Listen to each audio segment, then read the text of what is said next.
Hello दोस्तों। स्वागत है आपके अपने YouTube channel A B technical classes Jay sir में। तो दोस्तों एक बार फिर से हम आपके लिए इलेक्ट्रीशियन थ्योरी की मल्टीपल क्वेश्चन सीरीज लेके आए दोस्तों आज की क्वेश्चन सीरीज शुरू कर रहे हैं। इससे पहले दोस्तों हमने क्वेश्चन सीरीज के 180 क्वेश्चन कर चुके हैं। तो दोस्तों यदि आप हमारे चैनल पर नए हैं तो चैनल को सब्सक्राइब कर लें और वीडियो को लाइक करना ना भूलें। वीडियो को पूरा देखें दोस्तों। आज की क्लास का पहला क्वेश्चन है, देखिए दोस्तों, कि रोटर आवृत्ति की कमी से रोटर रिएक्टेंस हो जाता है। यानी कि रोटर की आवृत्ति अगर कम हो जाएगी तो रोटर रिएक्टेंस पर क्या प्रभाव पड़ेगा। ऑप्शन नंबर ए है दोस्तों कम होगा, ऑप्शन नंबर बी है अधिक होगा, ऑप्शन नंबर सी है बहुत अधिक, ऑप्शन नंबर डी है दोस्तों कोई नहीं। तो दोस्तों इसका राइट आंसर होगा ऑप्शन नंबर ए, यानी कि रोटर रिएक्टेंस भी कम हो जाएगा। अगला क्वेश्चन देखिए दोस्तों, पिंजरा प्रारूप मोटर गति मोटर है, तो पिंजरा प्रारूप जो मोटर है उसकी गति कैसी होती है। ऑप्शन नंबर ए है दोस्तों बहुत अधिक, ऑप्शन नंबर बी है स्थिरांक, ऑप्शन नंबर सी है बहुत कम, ऑप्शन नंबर डी है इनमें से कोई नहीं। तो दोस्तों इसका राइट आंसर होगा, देखिए दोस्तों, ऑप्शन नंबर बी, यानी कि जो पिंजरा प्रारूप मोटर है वो क्या है, एक स्थिरांक गति की मोटर है।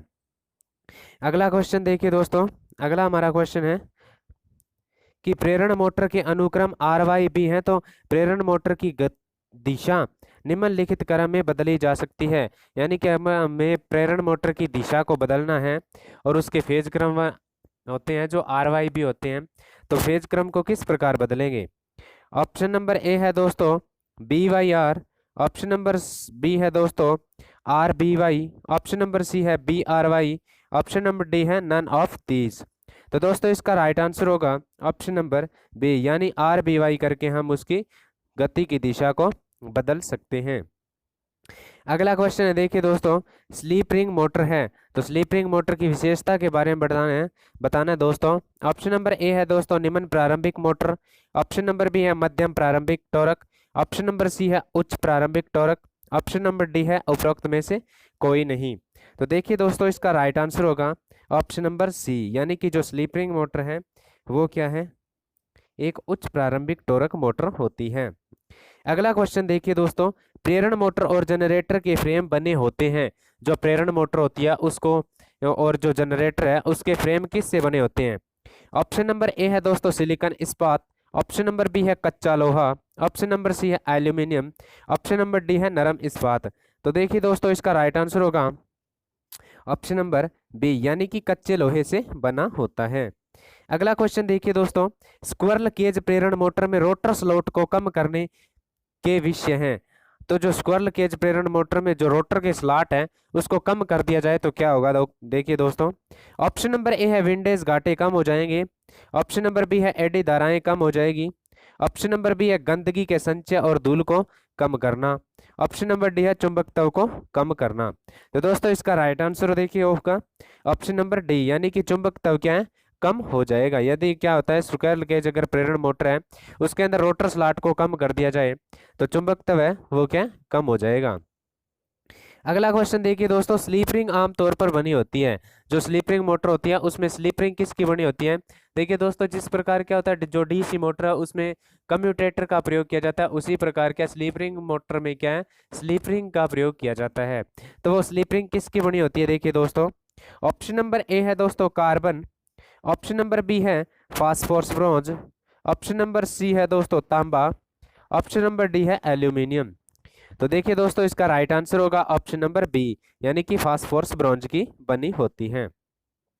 अगला हमारा क्वेश्चन है, एक इंडक्शन मोटर में निहित ईएमएफ की आवृत्ति होती है, तो कौन क्या होती है दोस्तों। ऑप्शन नंबर ए है दोस्तों आपूर्ति आवृत्ति से अधिक, ऑप्शन नंबर बी है आपूर्ति आवृत्ति से कम, ऑप्शन नंबर सी है आपूर्ति आवृत्ति के बराबर, ऑप्शन नंबर डी है इनमें से कोई नहीं। तो देखिए दोस्तों इसका राइट आंसर होगा ऑप्शन नंबर सी, यानी कि आपूर्ति आवृत्ति के बराबर होती है। अगला हमारा क्वेश्चन है, मोटर डी इंडक्शन मोटर में स्क्रूइंग का लाभ है। जो डीसी मोटर में सॉरी दोस्तों इंडक्शन मोटर में स्क्रूइंग होती है उसका लाभ क्या है। ऑप्शन नंबर ए है दोस्तों जैसे ही चुंबकीय हम कम हो जाता है तो मोटर बिना रुकावट के चलने लगती है। ऑप्शन नंबर बी है दोस्तों प्रत्यक्ष चुंबकीय आकर्षण के कारण स्टेटर दांत के नीचे रखने के लिए रोटर दांत की जो प्रवृत्ति है वो कम हो जाती है। ऑप्शन नंबर सी है दोस्तों, चलने के दौरान और अधिक एक समान टॉर्क प्राप्त किया जा सकता है। ऑप्शन नंबर डी है उपरोक्त सभी। तो दोस्तों इसका राइट आंसर होगा उपरोक्त सभी, यानी कि ये क्या है, सारे के सारे क्या है, मोटर में जो स्क्रूइंग होती है उसके लाभ हैं। अगला क्वेश्चन देखिए दोस्तों, किसी 3 फेज इंडक्शन मोटर में प्रत्येक फेज की वाइंडिंग के फेज कोण का अंतर निम्न अंतर में से कितना होता है। तो जो निम्नतम अंतर होता है वो कितना होता है। ऑप्शन नंबर ए है दोस्तों 90, ऑप्शन नंबर बी है 120, ऑप्शन नंबर सी है 180, ऑप्शन नंबर डी है 360। तो दोस्तों इसका राइट आंसर होगा ऑप्शन नंबर बी, यानी कि कितना होता है, 120 डिग्री निम्नतम जो अंतर है वो होता है। राइट आंसर होगा 120।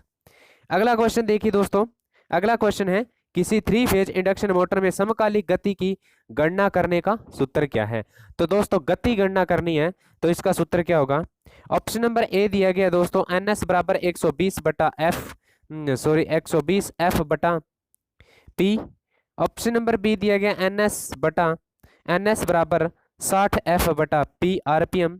ऑप्शन नंबर सी दिया NS बराबर PF बटा 60 RPM।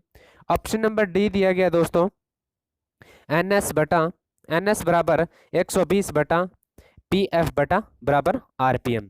तो देखिए दोस्तों इसका राइट आंसर होगा ऑप्शन नंबर ए, यानी कि गति का जो सूत्र होता है वो होता है N बराबर 120 F बटा P। जो सूत्र जो आंसर निकल के आएगा वो किस में होगा दोस्तों, RPM में होगा। अगला हमारा क्वेश्चन है कि 50 हर्ट्ज की फ्रीक्वेंसी के साथ 750 आरपीएम पर चल रही 3 फेज इंडक्शन मोटर के ध्रुवों की संख्या की गणना करें। तो देखिए दोस्तों इसके ध्रुव कितने होंगे। अभी मैंने आपको लास्ट क्वेश्चन में इसका सूत्र बताया, फॉर्मूला बताया। तो देखिए दोस्तों फॉर्मूले के हिसाब से क्या होगा, जैसे हमें एन ज्ञात करना है तो एन ज्ञात करना है, फॉर्मूले में होता है 120 इंटू फ्रिक्वेंसी दी गई हमें 50 हर्ट्ज बटा जो आरपीएम दिए गए हैं दोस्तों 750 आरपीएम दिए गए हैं दोस्तों। ये पोल निकालने हैं दोस्तों, सॉरी यहाँ पे पोल निकालने हैं। तो यहाँ इस जीरो से ये जीरो, 15 5 75, 15 8 120। तो देखिए दोस्तों इसका राइट आंसर होगा 8, ऑप्शन नंबर डी इसका राइट आंसर होगा। अगला क्वेश्चन है दोस्तों, किसी इंडक्शन मोटर का टॉर्क समानुपाती होता है, यानी किसी इंडक्शन मोटर का जो टॉर्क है वो किसके समानुपाती होता है। ऑप्शन नंबर ए है दोस्तों रोटर गति, घर्षणीय स्लिप और rotor frequency. Option number B है स्टेटर फ्लक्स, रोटर करंट और रोटर का power factor. Option number C है स्टेटर करंट, समकालिक गति और रोटर का power factor. Option number D है रोटर फ्रीक्वेंसी और स्टेटर का फ्लक्स तथा घर्षणीय स्लिप। तो देखिए दोस्तों इसका राइट आंसर होगा ऑप्शन नंबर बी, यानी स्टेटर फ्लक्स, रोटर करंट और रोटर का पावर फैक्टर क्या होता है, जो इंडक्शन मोटर है उसके अंदर जो टॉर्क है उसके समानुपाती होता है।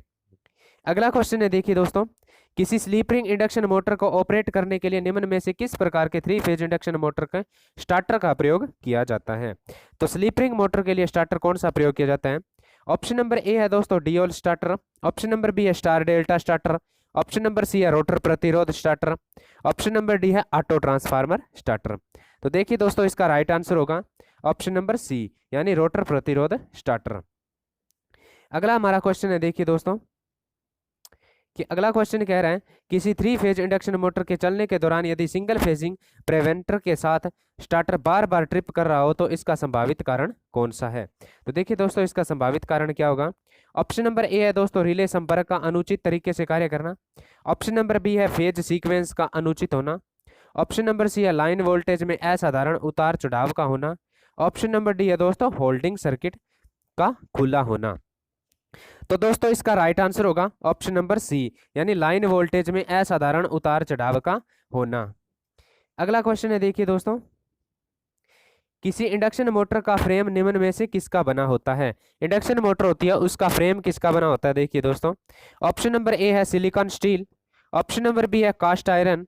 ऑप्शन नंबर सी है दोस्तों एल्यूमिनियम। ऑप्शन नंबर डी है दोस्तों कांसा। तो देखिए दोस्तों इसका राइट आंसर होगा ऑप्शन नंबर बी, यानी कि कास्ट आयरन की बनी होती है। अगला हमारा क्वेश्चन है देखिए दोस्तों 3 फेज इंडक्शन वाले इंडक्शन मोटर में, तो दोस्तों इस की विशेषता के बारे में पूछा गया है। ऑप्शन नंबर ए है दोस्तों, मोटर के चलने के दौरान पावर फैक्टर की तुलना में शुरुआत के समय का पावर फैक्टर उच्च होता है। ऑप्शन नंबर बी है, मोटर के चलने के दौरान पावर फैक्टर की तुलना में शुरुआत के समय का पावर फैक्टर है जो कम होता है। ऑप्शन नंबर सी है, मोटर के चलने के दौरान पावर फैक्टर की तुलना में जो शुरुआत के समय का पावर फैक्टर है वो क्या समान रहता है। ऑप्शन नंबर डी है दोस्तों, उपरोक्त सभी। तो देखिए दोस्तों, इसका राइट आंसर होगा ऑप्शन नंबर बी, यानी कि मोटर के चलने के दौरान पावर फैक्टर की तुलना में शुरुआत के समय का जो पावर फैक्टर है वो क्या होता है, इंडक्शन मोटर में कम होता है। अगला क्वेश्चन देखिए दोस्तों हमारा, कि इंडक्शन मोटर का टॉर्क स्लिप वक्र होता है। जो इंडक्शन मोटर के अंदर जो टॉर्क है उसके स्लिप का वक्र कैसा होता है। ऑप्शन नंबर ए है दोस्तों परवलय, ऑप्शन नंबर बी है अति परवलय, ऑप्शन नंबर सी है आयताकार परवलय, ऑप्शन नंबर डी है सीधी रेखा। तो देखिए दोस्तों, इसका राइट आंसर होगा ऑप्शन नंबर सी, यानी कि आयताकार परवलय होता है। अगला क्वेश्चन देखिए दोस्तों, अगला क्वेश्चन है, स्क्विरल केज इंडक्शन मोटर की तुलना में स्लिप रिंग मोटर को कहां वरीयता दी जाती है। ऑप्शन नंबर ए है, जहां शुरुआत में उच्च टॉर्क की आवश्यकता होती है। ऑप्शन नंबर बी है, जहां निम्न टॉर्क अधिक हो। ऑप्शन नंबर सी है, जहां हेवी पुल टॉर्क आउट टॉर्क की आवश्यकता हो या जरूरत हो। ऑप्शन नंबर डी है उपयुक्त सभी। तो दोस्तों, इसका राइट आंसर होगा ऑप्शन नंबर सी, यानी जहां हेवी पुल आउट टॉर्क की आवश्यकता होती है वहां पर क्या है, स्लिप रिंग मोटर को वरीयता दी जाती है। अगला क्वेश्चन देखिए दोस्तों, किसी इंडक्शन मोटर में टॉर्क है, यानी किसी इंडक्शन मोटर का टॉर्क क्या है। ऑप्शन नंबर ए है स्लिप के समानुपाती, ऑप्शन नंबर बी है स्लिप के व्युत्क्रमानुपाती, ऑप्शन नंबर सी है स्लिप के वर्ग के समानुपाती, ऑप्शन नंबर डी है इनमें से कोई नहीं। तो दोस्तों, इसका राइट आंसर होगा ऑप्शन नंबर डी, इनमें से कोई नहीं। अगला क्वेश्चन देखिए दोस्तों, अगला हमारा क्वेश्चन है, यदि डीसी मोटर में आर्मेचर की धारा की दिशा व फील्ड पोलों की ध्रुवता एक साथ परिवर्तित कर दी जाए तो घुमाव की दिशा पर क्या प्रभाव पड़ेगा। तो दोस्तों, उसकी घुमाव की दिशा क्या होगी। ऑप्शन नंबर ए है दोस्तों, दिशा बदल जाएगी। ऑप्शन नंबर बी है मोटर जल जाएगी। ऑप्शन नंबर सी है मोटर बंद हो जाएगी। ऑप्शन नंबर डी है कोई प्रभाव नहीं पड़ेगा। तो देखिए दोस्तों, इसका राइट आंसर क्या होगा। तो दोस्तों, इसका राइट आंसर होगा ऑप्शन नंबर डी, यानी कि कोई प्रभाव नहीं पड़ेगा। अगला क्वेश्चन है दोस्तों, कैपेसिटर से स्टार्ट होने वाली मोटर का स्टार्टिंग टॉर्क क्या होगा। तो जो कैपेसिटर से मोटर स्टार्ट होती है उसका स्टार्टिंग टॉर्क क्या होगा। ऑप्शन नंबर ए है दोस्तों 0, ऑप्शन नंबर बी है निम्न, ऑप्शन नंबर सी है रेटेड टॉर्क के समान, ऑप्शन नंबर डी है रेटेड टॉर्क से अधिक। तो देखिए दोस्तों, इसका राइट आंसर होगा ऑप्शन नंबर सी, यानी रेटेड टॉर्क के समान होता है। अगला क्वेश्चन है, एक इंडक्शन मोटर के शाफ्ट से बनाए जाते हैं, यानी एक इंडक्शन मोटर का जो शाफ्ट है वो किस से बनाया जाता है। ऑप्शन नंबर ए है दोस्तों उच्च कार्बन स्टील से, ऑप्शन नंबर बी है स्टेनलेस स्टील से, ऑप्शन नंबर सी है दोस्तों कार्बन स्टील से, ऑप्शन नंबर डी है डलवा लोहे से। तो दोस्तों, इसका राइट आंसर होगा ऑप्शन नंबर सी, यानी कि कार्बन स्टील से बनाए जाते हैं। अगला क्वेश्चन है, देखिए दोस्तों, इंडक्शन मोटर में नो लोड स्लिप आमतौर पर होती है। एक इंडक्शन मोटर में जो नो लोड स्लिप है वो आमतौर पर कैसी होती है, कितनी होती है। ऑप्शन नंबर ए है 1% से कम, ऑप्शन नंबर बी है 5% से, ऑप्शन नंबर सी है 2%, ऑप्शन नंबर डी है 4%। तो देखिए दोस्तों, इसका राइट आंसर होगा ऑप्शन नंबर ए, यानी 1% से कम होती है। अगला क्वेश्चन है, स्टार डेल्टा स्टार्टर विधि में स्टेटर वाइंडिंग के अक्रॉस किए जाने वोल्टेज वाला वोल्टेज है। तो क्या होगा। ऑप्शन नंबर ए है सप्लाई वोल्टेज के बराबर, ऑप्शन नंबर बी है सप्लाई वोल्टेज का 1.732 गुना, ऑप्शन नंबर डी सी है सप्लाई वोल्टेज का 1/3 गुना, ऑप्शन नंबर डी है उपरोक्त में से कोई नहीं। तो देखिए दोस्तों, इसका राइट आंसर होगा ऑप्शन नंबर सी, यानी सप्लाई वोल्टेज का 1/3 गुना होता है। अगला क्वेश्चन देखिए दोस्तों, स्टार डेल्टा स्टार्टर का उपयोग किया जाता है। जो स्टार डेल्टा स्टार्टर होता है उसका उपयोग कहाँ किया जाता है। ऑप्शन नंबर ए है आटा मिल में, ऑप्शन नंबर बी है पंप, ऑप्शन नंबर सी है मशीन टूल ड्राइव में, ऑप्शन नंबर डी है उपयुक्त सभी। तो दोस्तों, इसका राइट आंसर होगा ऑप्शन नंबर डी, यानी कि उपरोक्त सभी, जैसे आटा मिल, पंप, मशीन टूल ड्राइव आदि में क्या है, स्टार डेल्टा स्टार्टर का प्रयोग किया जाता है। स्टार डेल्टा स्टार्टर को देखिए दोस्तों तारा त्रिकोण स्टार्टर भी कहा जाता है। अगला क्वेश्चन है, देखिए दोस्तों हमारा, कि रोटर प्रतिरोध स्टार्टिंग निम्नलिखित मोटरों में से किसके लिए अप्लाई किया जा सकता है। ऑप्शन नंबर ए है double cage, option number B है भारी duty squirrel cage, option number C है मध्यम duty squirrel cage, option number D है स्लीप रिंग। तो देखिए दोस्तों, इसका राइट आंसर होगा ऑप्शन नंबर डी, यानी कि स्लीप रिंग के लिए क्या है, रोटर प्रतिरोध स्टार्टिंग निम्नलिखित में से, यानी जो स्लीप रिंग मोटर होती है उसमें से क्या है, रोटर प्रतिरोध स्टार्टर का प्रयोग किया जाता है। घूर्णीय चुंबकीय क्षेत्र प्राप्त करने के लिए आवश्यक एसी सप्लाई की कलाओं की संख्या होगी। तो देखिए दोस्तों, अब अगर हमें घूर्णीय चुंबकीय क्षेत्र प्राप्त करना है तो न्यूनतम जो एसी सप्लाई होती है उसके अंदर फेजों की संख्या के बारे में पूछा गया है। तो फेजों की न्यूनतम संख्या कितनी होनी चाहिए। ऑप्शन नंबर ए है दोस्तों 1, ऑप्शन नंबर बी है दोस्तों 2, ऑप्शन नंबर सी है 3, ऑप्शन नंबर डी है 4। तो देखिए दोस्तों, इसका राइट आंसर होगा ऑप्शन नंबर बी, यानी कि न्यूनतम 2 फेज होने चाहिए जिससे क्या घूर्णीय चुंबकीय क्षेत्र पैदा किया जा सकता है। अगला क्वेश्चन है, परस्पर 120 डिग्री पर विस्थापित त्रिकुंडलियों में से एक ही फेज की सप्लाई देने पर उत्पन्न चुंबकीय क्षेत्र होगा। तो क्या होगा। ऑप्शन नंबर ए है दोस्तों स्थिर, ऑप्शन नंबर बी है प्रत्यावर्ती, ऑप्शन नंबर सी है घूर्णनीय, ऑप्शन नंबर डी है स्पंदित। तो देखिए दोस्तों, इसका राइट आंसर होगा ऑप्शन नंबर सी, यानी कि घूर्णीय चुंबकीय क्षेत्र होता है। अगला क्वेश्चन देखिए दोस्तों, अगला क्वेश्चन है, तुल्यकालिक गति या वास्तविक गति का अंतर होता है। ऑप्शन नंबर ए है नियमन, ऑप्शन नंबर बी है स्लिप, ऑप्शन नंबर सी है बैकलेस, ऑप्शन नंबर डी है उपरोक्त में से कोई नहीं। तो दोस्तों, इसका राइट आंसर होगा ऑप्शन नंबर बी, यानी कि जो तुल्यकालिक गति और वास्तविक गति होती है उसका अंतर क्या है, स्लिप कहलाता है। तो दोस्तों, कैसी लगी वीडियो कमेंट करके जरूर बताएं दोस्तों। तो आज के लिए धन्यवाद, मिलते हैं नेक्स्ट क्लास में। जय हिंद, जय भारत।